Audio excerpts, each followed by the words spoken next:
Okay, we're recording now. All right. Certainly. So we are here in Budapest with some of our friends in Budapest, and we're meeting with friends in Australia and Italy and also India. Karen is in Calcutta. Um, so we're continuing with our Seeking the Essence meetings. And last week we had a kind of a shift. We went down a different trajectory because we had a different group, um, some persons who were joining for the first time. So we went in another direction. Um, so today we're kind of picking up the thread of where we left off. And I was thinking today to speak about the different conceptions of divinity that are presented within the Vedas. Um, Cool. I mean, there are many different subjects which we can discuss, um, but this is quite an important one. So now is as good a time as any. And really, what we find in the Vedas is that many different conceptions of the absolute, of divinity, are harmoniously accommodated.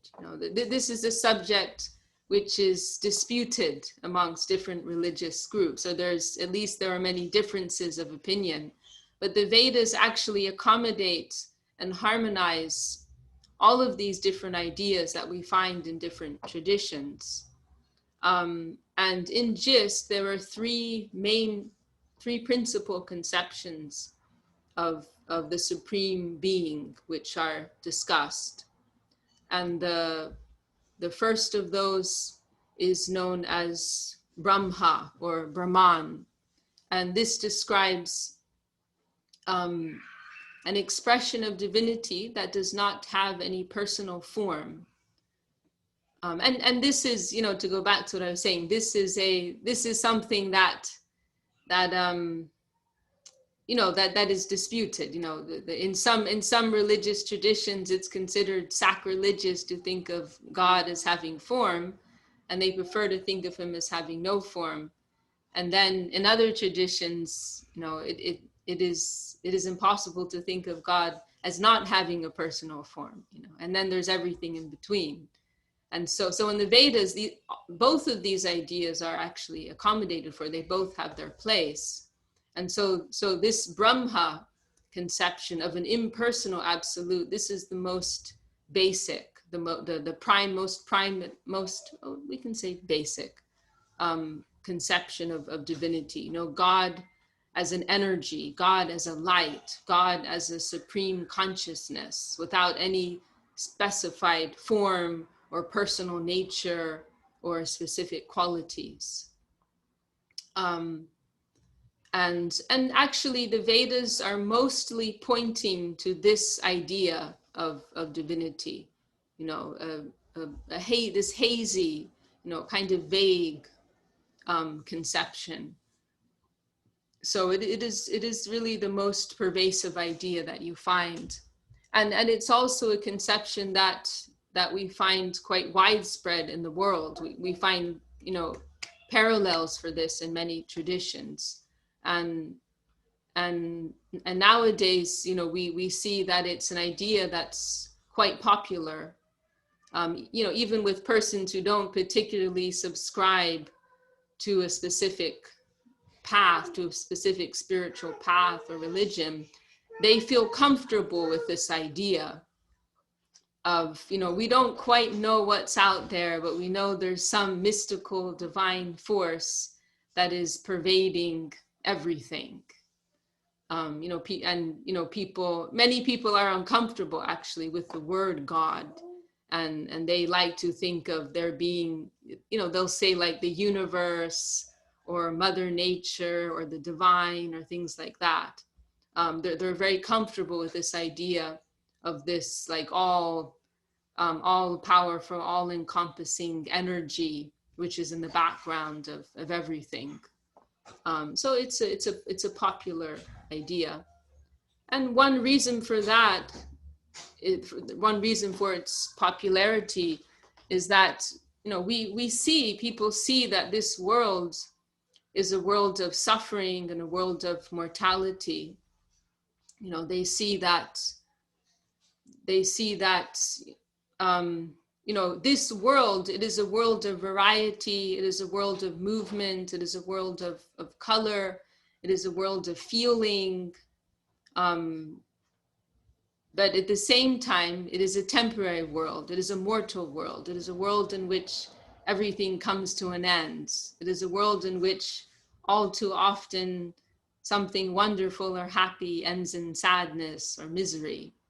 And so therefore, persons come to it's easy to come to this conclusion that variegatedness or variety equals mortality, equals temporality. And that which is divine, that which is immortal, that must be something more abstract, something more hazy, something more like a void, you know, like in this idea is also in Buddhism. So this is one reason why the idea is it's very easy to accept. You know, we know this world, you know, this world of personality and you know, specific form, dynamic movement. We know the nature of this world, and therefore that which is divine must be completely different. It must be without form. It must be without variety. It must be without emotion. You know, it must be completely the opposite of what our experience is in this world. So this is something that people are very comfortable with, and so this idea of Brahman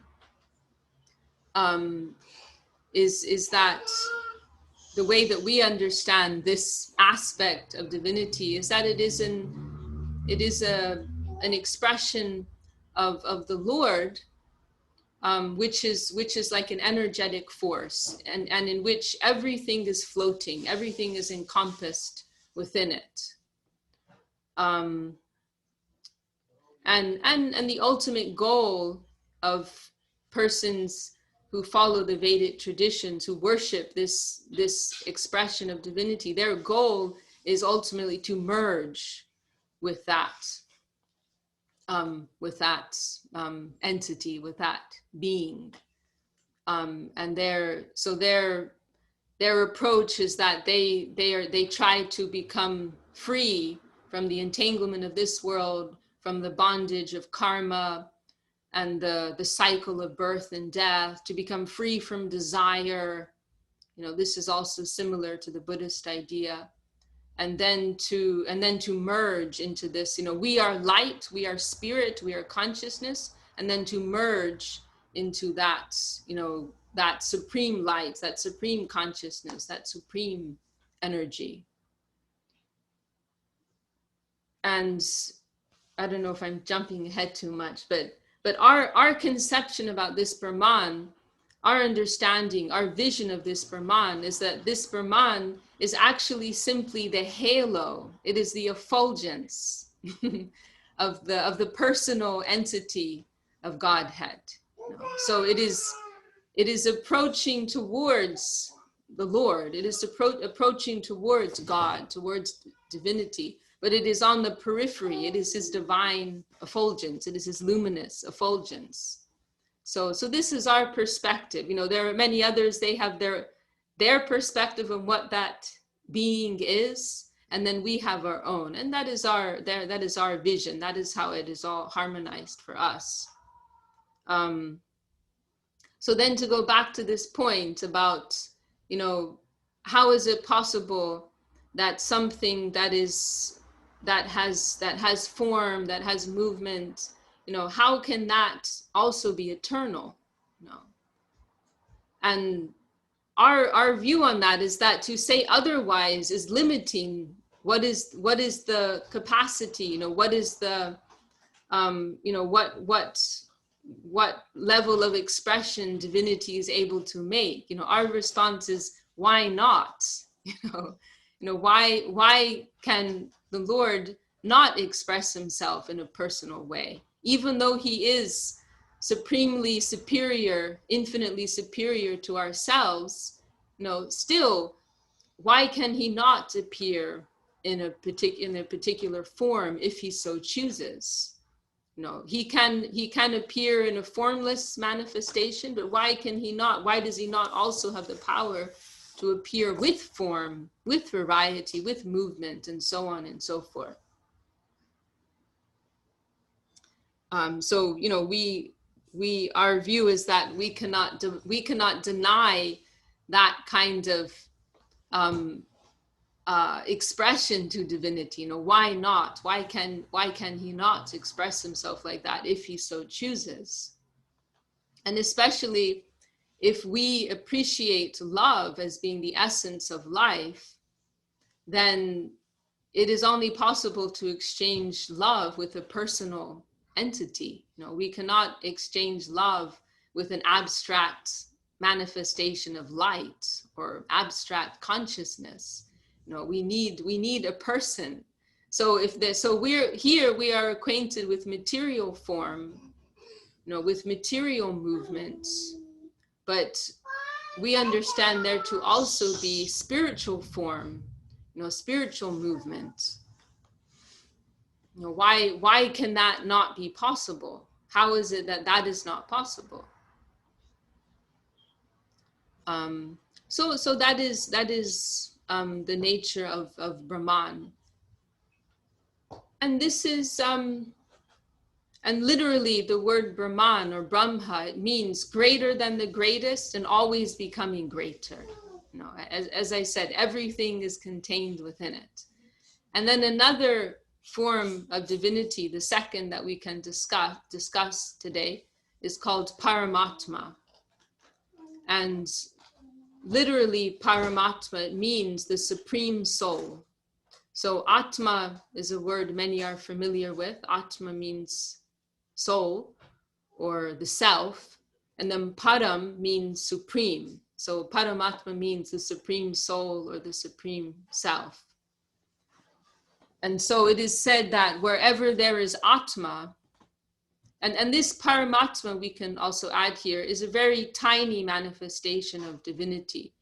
As Brahma or Brahman can be understood to be greater than the greatest, so Paramatma can be understood to be smaller than the smallest.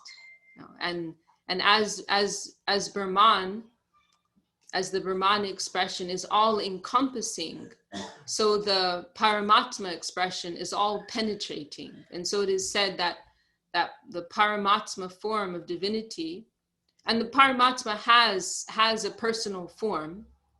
It is not possible to have a relationship. The Paramatma has more of a mood of a silent witness. So it is not possible to have a personal exchange, but there is further development there in the sense that Paramatma has a personal form. And so that Paramatma is described as existing within every atom in existence, and also within the heart of every living entity, or jiva soul, as we say. And every atma is sustained by Paramatma.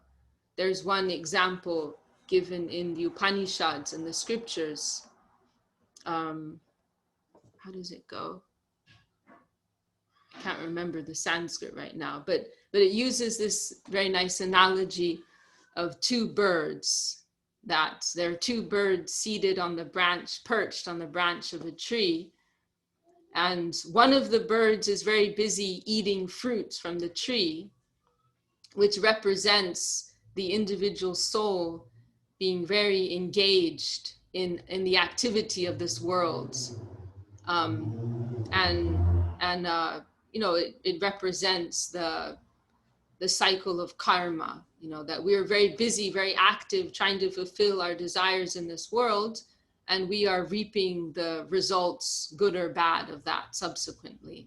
So the individual soul is very busy and active in this world, and the Paramatma, represented by the second bird, is silently, the second bird is silently sitting there, simply observing in a neutral manner, as a witness. So that Paramatma is there, sustaining our existence, and acting as something like a witness to all of our activity, and helping to dispense the results of our activity, also in the form of karma. And the yogis in particular, who we most traditionally refer to as yogis, who follow the Ashtanga yoga system and other systems, it is their particular goal, in their trance of samadhi, the final stage of their yoga practice, when they become fully in that state of samadhi, they become fully free from the mind, fully free from any connection with this material plane, fully situated within the self. Their ultimate goal is to have a glimpse of that Paramatma form, to have revelation of that Paramatma feature of the Lord. So these are two principal ideas about divinity which are discussed in the Vedas. Greater Brahma, greater than the greatest, Paramatma, smaller than the smallest, and then there is the golden mean, and that is the Bhagavan conception. And literally, Bhagavan means possessor of qualities, possessor of opulence, possessor of wealth, like this idea. And he is and there are also within Bhagavan is actually like a category. There are many different forms of Bhagavan. So for example, there are many different avatars, which the scriptures describe that throughout the ages there are many different avatars who descend to this world, and an avatar is a form of Bhagavan who comes to this world to fulfill a particular purpose. And so there are many such avatars, and they all have a particular personality. They all have a particular role that they play. They all have particular flavor of relationships with their followers, with their devotees. And therein we find many parallels to different conceptions of God that we find in the world. So for example, the Christian conception of God the Father, this parallels the Narayan or Vishnu conception that we find in the Vedas. So in the same way that Christians, they idealize the conception of God, the Almighty, the Creator, our great Father, the one who takes care of us, who supplies all of our needs. This parallels the conception of Vishnu. The English word Lord, it originates from the word loaf in Old English. The idea being that, one's idea of God is very much tied up with the idea of the person who is supplying to us, the person who's giving us everything that we need, the person who takes care of us. So this is also the idea of Vishnu. And it is someone who we are somewhat afraid of. There's a great deal of reverence there. We're at a little bit of a distance from that someone like that, that entity. There's some remoteness there, because there's so much awareness of his divinity and of his greatness and his almighty nature. Then unavoidably there's, we're a little bit intimidated by that, there's this expression, a God-fearing man, right? And in Bengali also there's a similar expression like that. So this is one conception of Bhagavan, one conception of God as a personal entity. This is one particular relationship, and actually one explanation that's given as to why the Lord chooses to appear in so many different forms is that it is so that he can reciprocate with the various desires of his devotees. That his devotees, they all have different desires about how they want to reciprocate with God. They have different ways in which they see God and want to have a relationship with God. And so it is to satisfy them, to please them, that he chooses to appear in so many different ways. It's mentioned in one place that as many waves as there are in the ocean, that's how many avatars of the Lord that there are. So that's Vishnu, one form of Bhagavan, personal entity of divinity. Then there's also Ramachandra. He's a very popular deity in India, because his style, his mood is very significant within this world. He's known as the perfect perfect citizen, the perfect king. He was a ruler. That was like part of his, what we call Leela, his play in this world. He chose to appear as a ruler, as a king. And he's known as the embodiment of Dharma, or duty, religion. And he's extremely what we consider to be morality in this world. He's the paragon of that. For example, in India, it was customary for kings to have hundreds of wives, but Ramachandra, he took a vow that he would only have one wife. So he's celebrated for his perfect observance, perfectly upholding religious behavior and scriptural guidelines at every step. And the most famous event in the life of Ramachandra in this world is that his father wanted to have him coronated as king within his own lifetime, which was unusual. And okay, cool. I see your note.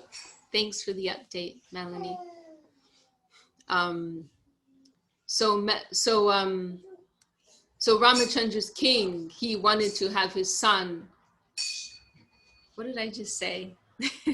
Ramachandra's father wanted to have Ramachandra coronated as king, even within his own lifetime, which was quite unusual.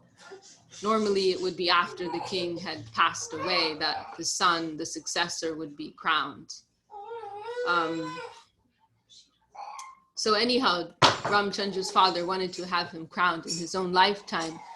And then on the eve of his coronation, there was a major spanner in the works, which is that one of Ramachandra's stepmothers, one of the wives of his father, she was very envious, and she wanted her own son to be crowned king. And so she drew upon an old promise that the king had made her years before, that he was so pleased with something she did to help him that he promised her, I'll give you a boon. Whatever you want, tell me, I will fulfill that. And at the time she said, oh, I don't want anything. Let's see in the future. And so, influenced by one of her maidservants, she presented this just before Ramachandra was supposed to be coronated. he said, oh, I want my own son to be coronated. And not only that, but you have to send Ramachandra to the forest. And so it was said that that when Ramachandra heard that news, that instead of being coronated king, he was supposed to go into exile, it said that Ramachandra's expression did not change. You know, for him, because he was so fixed on doing duty, he was not interested in any type of worldly enjoyment or position. So for him, it was the same, you know, whether he, maybe we can close those doors. Sorry, we have a crying baby here. Yeah. So his expression did not change. For he was just interested in duty. You know, how can I fulfill my duty? So whether I'm seated in the highest position in the world, with so much enjoyment and power at my fingertips, or whether I'm living a very poor and simple life in the forest, doesn't make any difference to me. You know, that was his mood. He was simply interested in duty. So Ramachandra, as I mentioned, you know, his example is very much celebrated within India, because in a world like the one we live in, that is rife with immorality, selfishness, and so on and so forth, this is a very inspiring example. And Mahatma, you know, it is mentioned that Ramachandra's kingdom, this is thousands of years ago, but still today, his kingdom and how of Ayodhya, it is called Ayodhya, it is celebrated within India as like the perfection of a kingdom within this world. And I've heard that Mahatma Gandhi, that was his dream, to reinstate something like that within India. You know, what Ramachandra, the perfection that he achieved in ruling his citizens, the standards that he upheld. Mahatma Gandhi, he emulated that and wanted to manifest something like that in the modern age.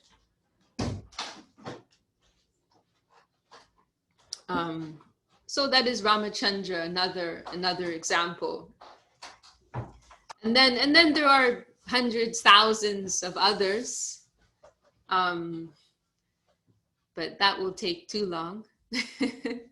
But we can fast forward to Krishna, and our understanding is that Krishna, our vision, and the conclusion that our line of teachers, of gurus, have drawn from their study of the scriptures of India, is that Krishna, he is not only Bhagavan, meaning the personal expression of divinity, but he is also Swayam Bhagavan, and which by Swayam is meant the original one, the original Bhagavan, like the fountainhead, the source from which all the other expressions of Bhagavan have come. And for many persons, this appears to be somewhat peculiar, because Krishna doesn't appear in a very almighty form. Krishna doesn't appear in a very, reverential expression. Rather, Krishna is the opposite of that. Krishna appears as a teenage, first of all, as a teenage boy. Krishna has he has parents. Now, how this doesn't make sense. How could we come to believe that God has a mother and a father? How is this possible? It doesn't make sense. If God is the original being, if God is really the creator, if God is the source of everyone and everything, then how can he have a mother and a father? How can he have a mom and a dad? It doesn't make sense.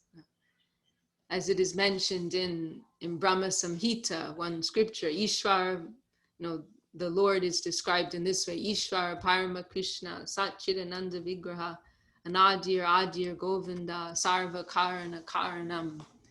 That he is the supreme Lord. He is the supreme controller. He is the cause of all causes. He is the origin of all. He is the source of all. Satchidananda Vigraha. He has a divine form of truth, eternity, truth, consciousness, and joy. So he is the origin of all. He is the source of all. He's the cause of all. Sarva Karana Karanam. He is the cause of all causes. So how can you say that he has parents? It doesn't make sense. Rather, the Vishnu idea of God, who we described as being like a parallel to the Christian conception of God. He's a very almighty figure. Vishnu doesn't have parents. Vishnu is just eternally existent, as you would expect. So surely it makes more sense that Vishnu is superior to Krishna. And then another thing about Krishna is that he's not only is he a teenage boy, not only does he have parents, but he's extremely playful. He also has many girlfriends that he enjoys with. Then you look at Ramachandra. Ramachandra, he's very moral. He only took one wife. He took a vow he wouldn't take any other wife. But this Krishna, he has many girlfriends. This appears just like the mundane, ordinary behavior in this world. This is not something to be emulated. This is not something appreciable. If somebody in this world, has a dozen, Krishna, he has thousands of girlfriends. In this world, if somebody is trying to carry on, if a man is trying to carry on with 2 girlfriends, that won't be considered very respectable. That won't be appreciated by society. That won't be appreciated by his circle of family and friends and society. So how is it possible that the Supreme Being is engaging in behavior that even in this world is considered, very low and undesirable? So we have to address these issues. So first of all, how is it possible that God can have parents, and God can have a mother and a father? The answer is that this is a type of posing. So the scientific reason for the supreme position of Krishna, it has been established on the basis of what is called rasa. Now this word rasa, I think it's okay. Maybe they can turn it. This word rasa, we don't have a perfect English translation for it. But rasa, it means something like the joy in life that we are searching for. Extreme joy, ecstasy. It refers also to a taste, to a particular type of fulfillment. So actually rasa is what we are searching for in this world, but our problem is that, by nature we are seeking rasa, because we're seeking happiness, fulfillment, joy. But our problem is that we are misidentifying with these material bodies, and we're trying to find fulfillment within this world of matter. We're directing that rasa seeking tendency within a world of matter, but because we are intrinsically spirit, we're not satisfied by it. We can only be satisfied by spiritual rasa. So rasa is that particular flavor, particular taste, which we are seeking in everything that we do, you know, from the type of beverages that we drink, you know, tea or coffee or smoothie or fresh juice, you know, carrot juice or whatever it may be. In each of these things I've mentioned, there's a particular rasa, a particular taste of fulfillment, a particular flavor of fulfillment. You know, if you go to climb a mountain, to watch a sunrise, to watch a sunset, to swim in the ocean, to, you know, watch a particular type of genre of movie, and all of these things, there's a particular rasa, there's a particular taste that we are searching for. So Krishna, why is Krishna, to bring this back to Krishna, you know, why is Krishna considered the highest expression of divinity, the original form of divinity? Because he is the personification, he is the source, he is the embodiment of all kinds of rasa. Everything that we're searching for, every particular flavor of enjoyment, so to speak, that all is found within Krishna. It is all within Krishna. And every type of sensation, every type of experience, every type of emotion, it is all to be found within Krishna. He is the embodiment of that. So the line of approach that our gurus take is that different expressions of divinity must be appreciated according to the degree of rasa that is available with them. So from that perspective, Krishna is the highest because every type of rasa is available with him. You know, so you know, Krishna in the form of a teenage boy, he's perfectly situated to engage in the maximum number of relationships. He can have you know, his parents can have a maternal and paternal relationship with him. And so many, and technically this is in Sanskrit, this type of relationship is called Vatsalya Rasa. It's a science, you know, it is the science of devotion. So, and then so many others, elders and older relatives, you know, they're able to have, according to their heart's desire, they can have this relationship. Because this expression of love, and if you think about it, this is a very particular expression of love, the maternal expression or paternal expression of love. It is a very particular kind of love. So why should it be denied to God? Why can he not have that type of relationship? So it is a type of posing. And if you think about this kind of relationship, it's a very peculiar thing, because someone in the position of a mother or a father, although they're ostensibly in a superior position, because this is the main issue, right, that people will have. How, if God is meant to be superior to everyone else, then he can't have parents because parents are superior. But let's look at this a little more closely. You know, parents, ostensibly, they're in the superior position. But if you look more closely at the dynamics there, the parents are actually serving their children.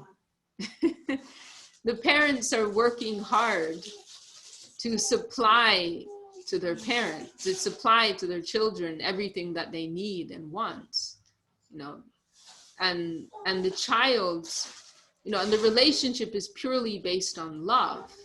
You know, so any conception of superiority, it's really thrown out the window. The child can, you know, twinkle an eye and their parents will be on their knees, you know, playing piggyback with them. You know, the child can have a temper tantrum and get whatever they want. The child can tug a finger of their mother or father and just completely control them, binds them through the power of their love. So actually, and then the children, they can just have a good time while their parents have to work hard to take care of them and supply everything they need to them. The children, they can relax and they can play and they can, live in their fantasy world. So one of our gurus, Srila Bhakti Siddhanta Saraswati Thakur, he spoke about the sonhood of God, as opposed to the fatherhood of God. We're very familiar with the fatherhood of God, God the Father, God the Almighty. But here we're being introduced to a finer conception of God, God the Son, the sonhood of God. And in that role, he is better able to reciprocate in deeper relationships of love. So it is opposing, and then also in that form of a beautiful teenage boy, he's best suited to engage in the most enjoyable relationships and the maximum. He's like in the center of things. If we think about this idea of God as a father, he's actually in a peripheral position. Usually our idea of God, it's very much tied up with our own needs and wants in this world. So we're actually putting, whether it's conscious or not, we're actually putting ourselves in the center. And God is kind of like God is existing within the relativity of our world. But here, it's kind of like, one way I think of it and explain it sometimes, it's kind of like a more immature understanding of God. It's kind of like if you think of children, they conceive of their parents as the persons who give them everything, right? Like one little girl, she was living in London, at our temple in London, with her parents for about a year or two, and on one occasion, somebody gave me some little toy. It was like a toy horse, or I didn't figure out what animal it was actually, but it was some cute little toy animal I had. And then at the time when this girl was leaving, I said goodbye to her. I'd given her the toy months before, but at the time when we were leaving, I was saying goodbye to her, and she told me, "You gave me that cow." I think she called it a cow. "You gave me that cow." Like, that was how she remembered me. I was the one who'd given her this particular toy that she liked, so that's why she appreciated me, like who I am as a person, like what I do, what my personality is, what inspires me, what I talk about, etc. This is all a blank to her. She's not, developed enough to be able to have a more, complex interaction. So her only understanding of me is what is in connection with what I gave to her and how I made her happy, but who I am, what makes me happy, that she's not developed enough to consider that. So in the same way, generally in our approach to God, we're thinking of God as relative to us and our existence in this world. But here, in the Krishna conception of divinity, we're decentralizing ourselves. And instead of putting ourselves in the center, instead of it being about how can God give to us and how he's helping us and supporting us, it's about his world and his life. He's in the center. And rather that, it's getting to know like his personal life, not just how he exists in relation to our lives, but what is his life, so when children start to grow up, then they get to know their parents more and find out like who they are as individuals, what do they like to do, etc., etc. So this is the case with the Krishna conception. We're being introduced to God in his personal life, so you know, not to dismiss other ideas about God or divinity. It's simply that this is a more developed understanding. It is a more mature, we're being introduced to a more mature understanding and approach to who God is.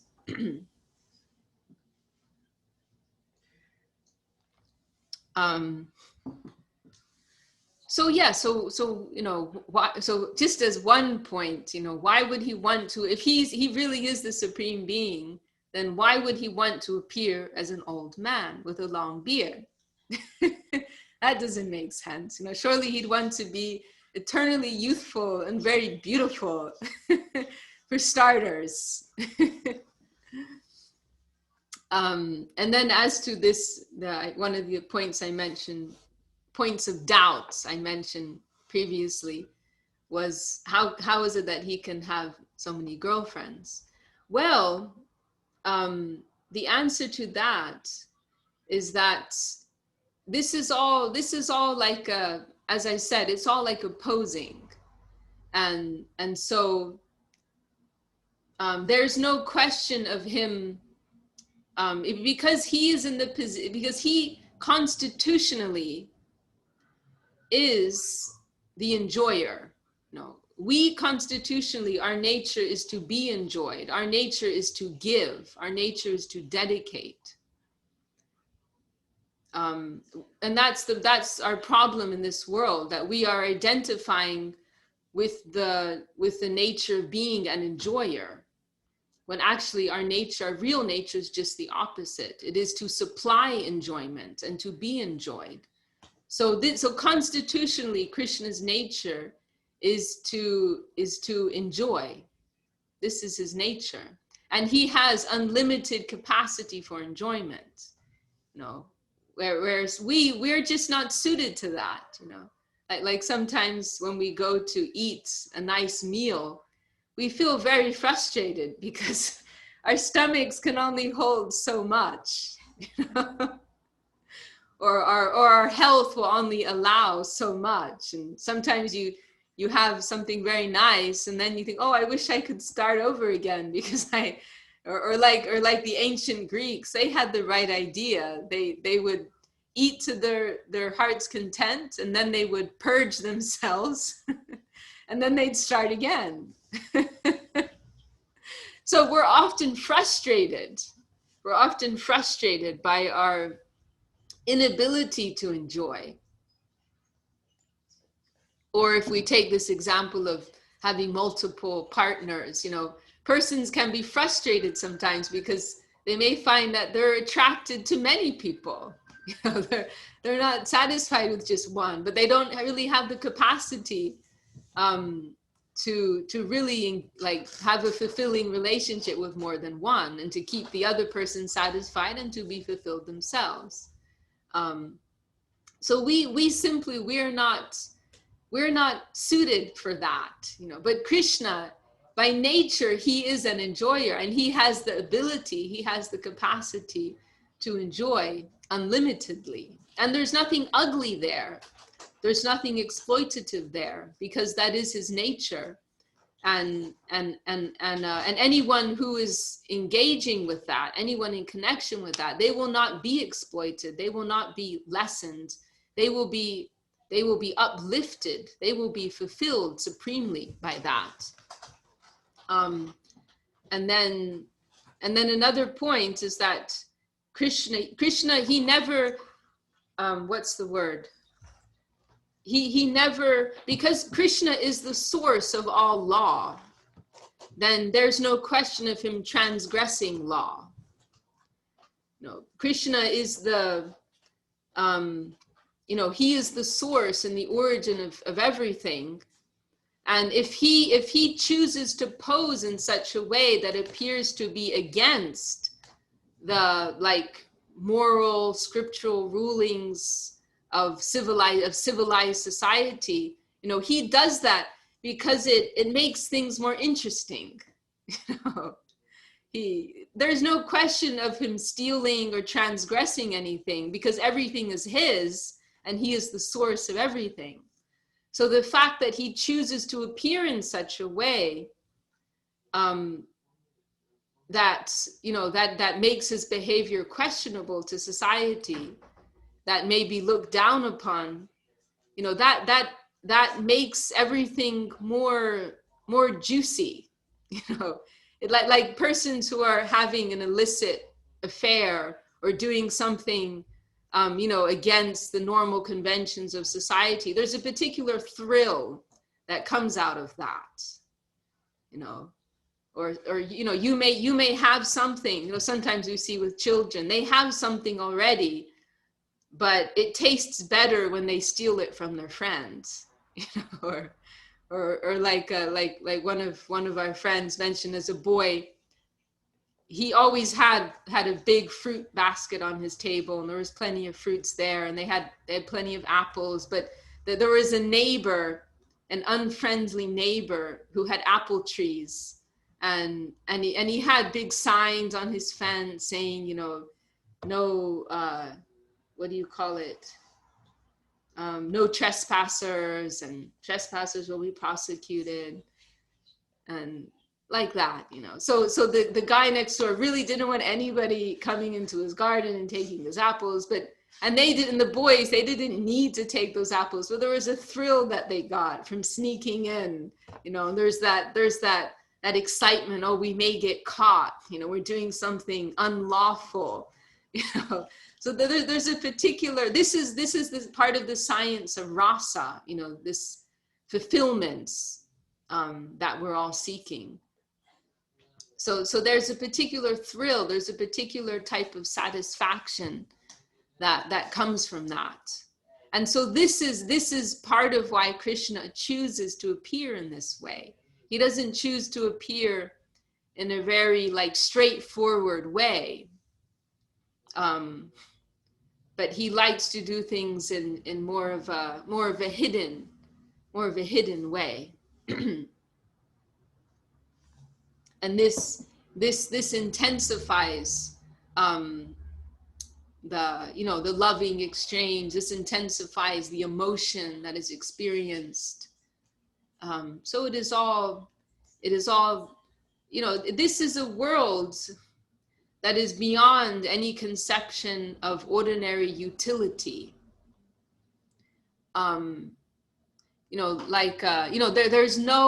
There's no actual necessity. This is like what art is, or art, poetry, literature.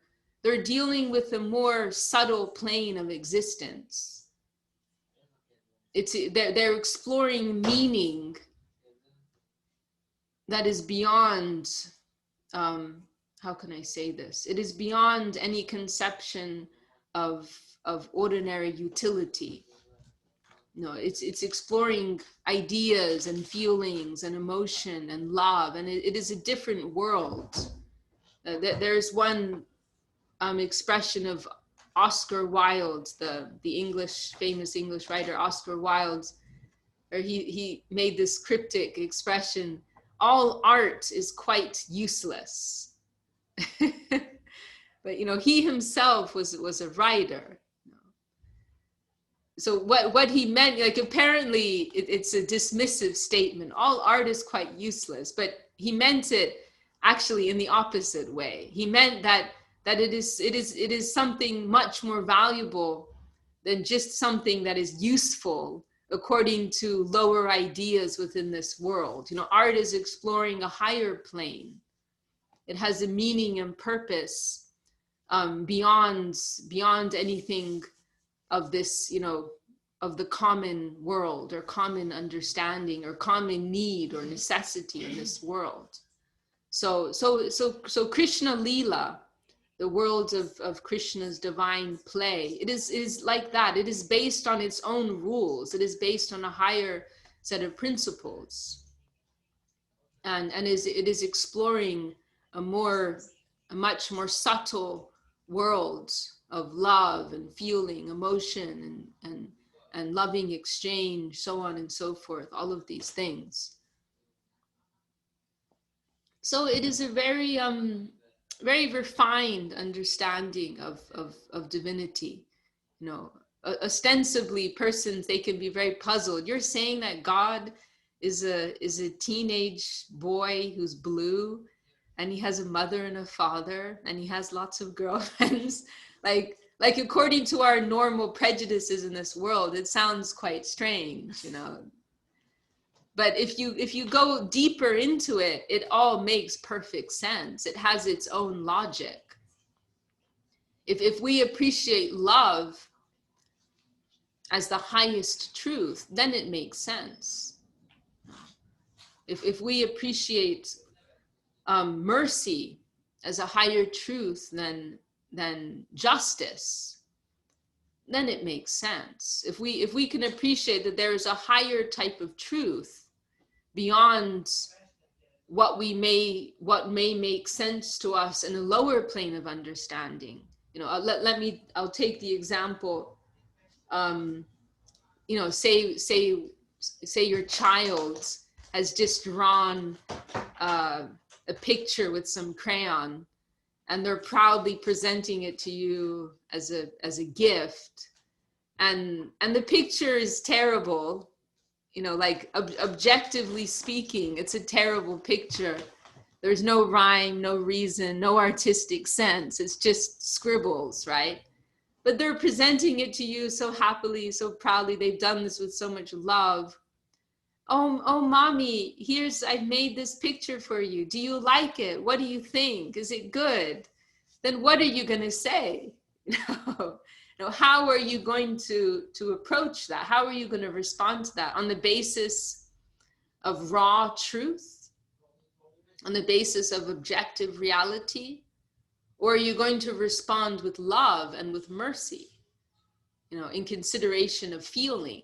You know, you'll say, oh, this is a wonderful picture. Not only that, but you'll probably frame it and put it on your wall. Like, how many parents do we see? They have these like silly scribbles of their kids, and they put it in a frame on their wall, like at home or in the workplace. You know, like if you approach this through logic and reason, it doesn't make any sense. You know? But if you can appreciate the value of love, then it makes perfect sense. So we understand love to be the highest truth. And therefore, from that perspective, it makes perfect sense that God, that the ultimate expression of divinity, would choose to appear in such a way. It is opposing. It is opposing. And it is another world which has its own laws, you know, which is not dependent on the limited laws and nature of this world that we are acquainted with.